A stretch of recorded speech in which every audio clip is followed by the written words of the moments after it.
Alright, so we back with another video. We at the arcade, you already know. We finna play a game of pool. And man, we gonna go. So let me set this up. Another instance in the NBA with fans. Past week, Trae Young spit on in New York. John Morant's family had racist and vulgar words directed at them in Salt Lake City. The water bottle thrown at Kyrie Irving in Boston, the popcorn at Russell Westbrook in Philadelphia. This is a daily occurrence now, Sarah? How should the NBA be viewing this? Yeah, I mean, they can all be grouped into, like, fans wiling out, and a lot of people are saying it's just people forgot how to act in public. I find that really hard to believe.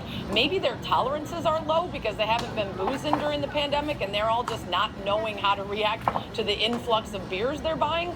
But to me, this was different than, say, spitting or throwing something at someone. The ill intent isn't to attack a player. It's simply look at me, and that's a deeper issue in society right now. It used to be 15 minutes of fame for actual famous people. You can get your 15 seconds now just by acting like a moron. You'll be all over the internet and maybe SportsCenter. I don't know that there's a quick fix for it other than beefing up security and maybe making it not just this stadium, but every stadium in your city or every stadium in the league that you're then banned from. Well, she won the second time. I won the first time. So I'm going to let her go one more time. Well, I think this ties in beyond just the NBA. We've seen this in baseball where last week there was a streaker on the field in Minnesota.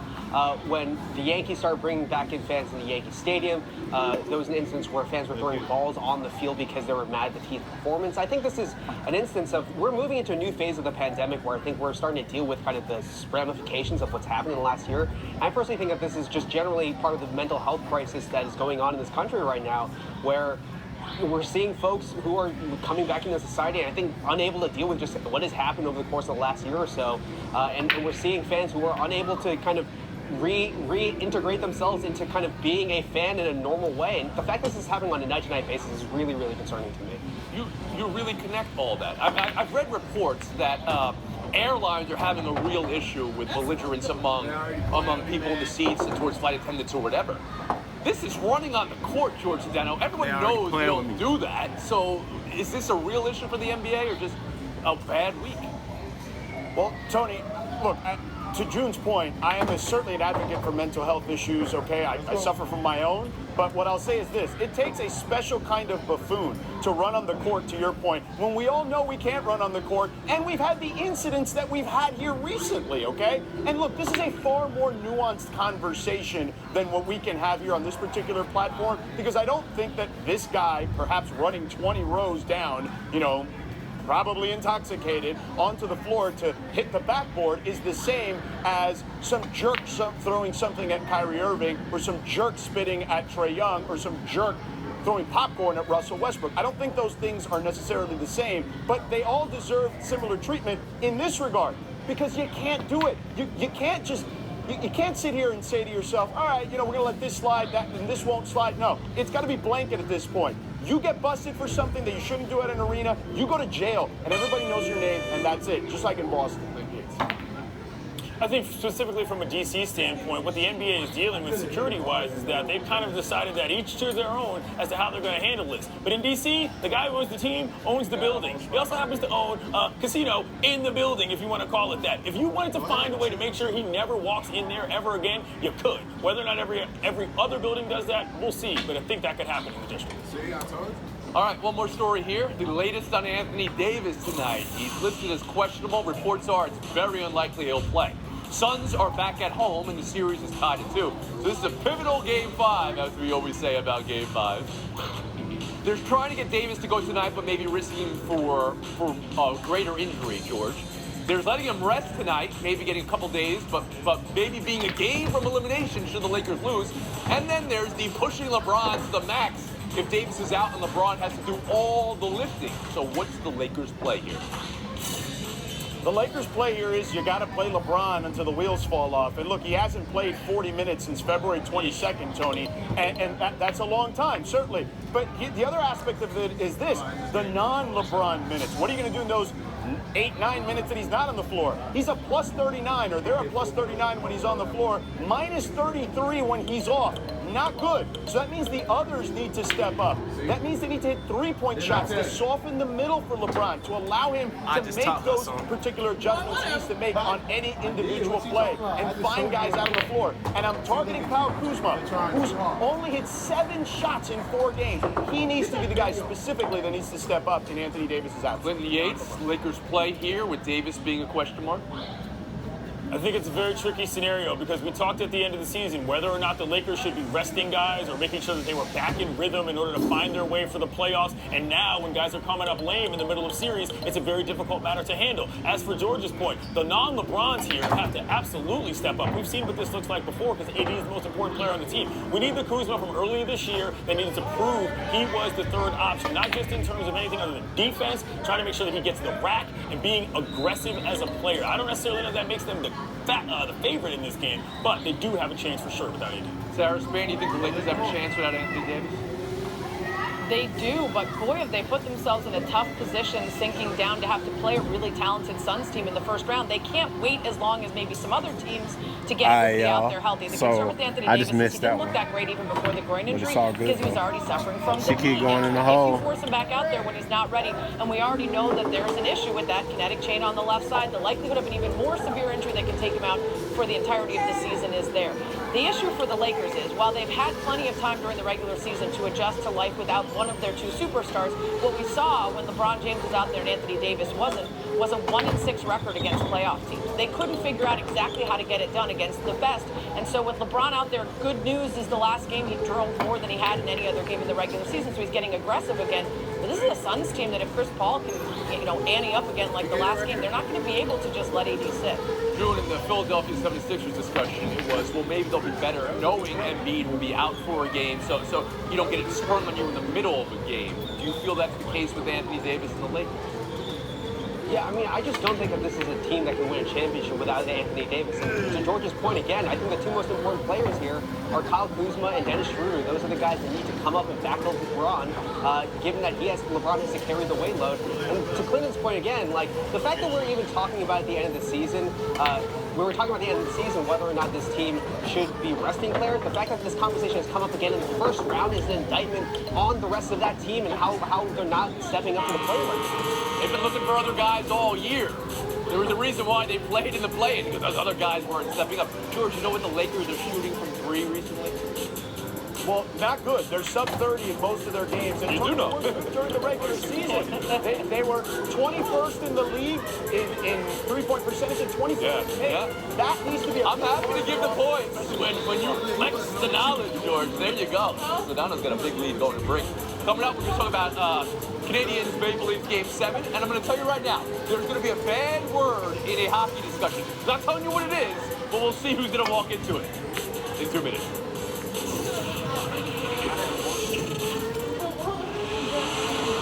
Remember when driving was fun? It was an act of freedom, an inspiration. But somewhere along the line, cars just got boring. You deserve a car that thrills you. Like sports cars with 3 pedals, trucks that take you to incredible places, colorful crossovers, and cars loaded with technology. And there's a car company that believes that too. One that has been delivering thrills for over 80 years. This is the Windy Scoop.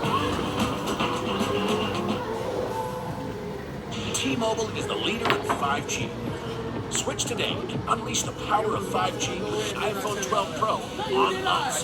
That's right, the powerful iPhone 12 Pro on us. At T-Mobile, the leader in 5G. Ooh, look at all that Parmesan cheese on that papadilla. Our freshly folded flatbread filled with juicy meats and melted cheese now has a crunchy, toasty outside. Now that was poppin'. Order today at papajohns.com. It doesn't matter how you go. If you've got the greatest combination of spices in your hand, flame and flavor is all you need.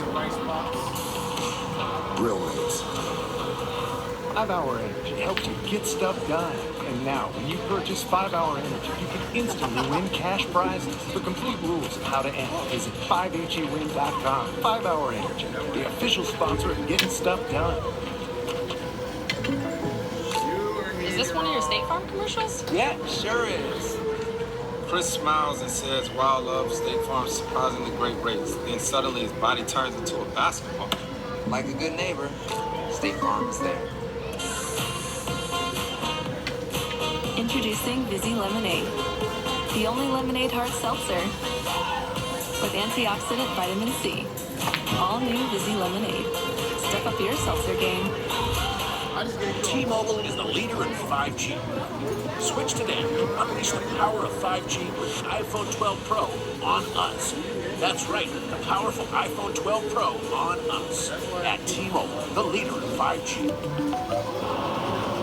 Welcome to Gut Check Time, where it doesn't matter if you've already done it, or if you're just getting started. Because it's either getting one step closer to trophy time, or just time to go. Only time will tell.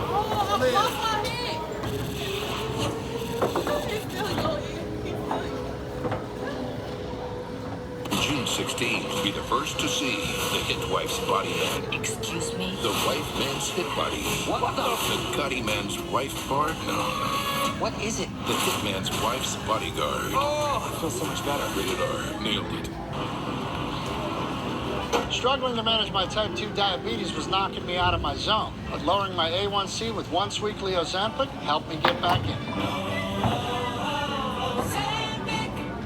My zone, lowering my A1C and losing some weight. Now, back to the show. Ozempic is proven to lower A1C. Most people who took Ozempic reached an A1C under 7 and maintained it. And you may lose weight. Adults lost on average up to 12 pounds. Ozempic isn't for people with type 1 diabetes or diabetic ketoacidosis. Don't share needles or pens or reuse needles. Don't take Ozempic if you or your family ever had medullary thyroid cancer or have multiple endocrine neoplasia syndrome type 2 or if allergic to it. Stop Ozempic and get medical help right away if you get a lump or swelling in your neck, severe stomach pain, or an allergic reaction. Serious side effects may include pancreatitis. Tell your provider about vision problems or changes. Taking Ozempic with a sulfonylurea or insulin may increase low blood sugar risk. Side effects like nausea, vomiting, and diarrhea may lead to dehydration, which may worsen kidney problems. Once weekly Ozempic helped me get in my type 2 diabetes zone. Ask your healthcare provider how it can help you get in yours. You may pay as little as $25 for a 3-month prescription. You've crafted, dyed your kid's hair, made hand sanitizer. Now it's time to get out and play. Tennis. It lets you keep your social distance without being socially distant. Let's get out and play. Welcome back to Around the Horn, brought to you by Chase. Coming to you from the Seaport District at Pier 17.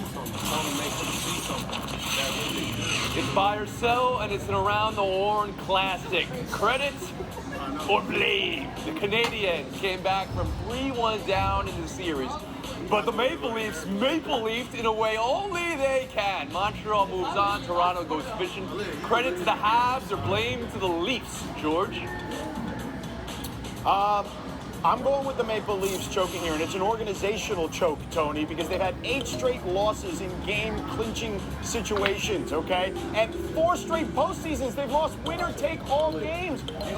Matthews and Marner 1 goal in a whole series. They combined for 61 this season.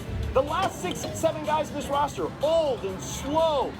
Nothing in the draft. They don't have any good, cheap guys on this roster. It's been an organizational failure by the Leafs. Listen to Sedano today. He dressed like the substitute teacher. And he's getting the points. Clinton Yates, credit or blame? It's credit les habitants and Monsieur Ducharme. They filed Coach Julien, yes, back in February, and the game plan they had for this skate was tremendous. The young guys kept it together. They did not take a bunch of risks, and they capitalized on mistakes. They were never losing in this skate. I thought it was fantastic the way they went about it, and it worked. Good job out of them. Dara Spain, credit or blame?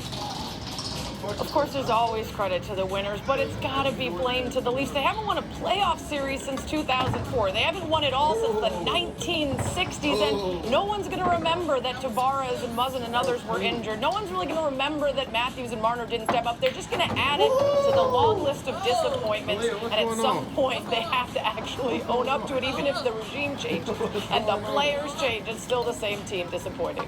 June Lee. Yes, sir. Yeah, I think you have to credit the Habs here. I think it's one of those situations where, especially in playoff hockey, the regular season, the record doesn't matter, and if you can ride a hot goalie like Carey Price... Oh! Standing on his head?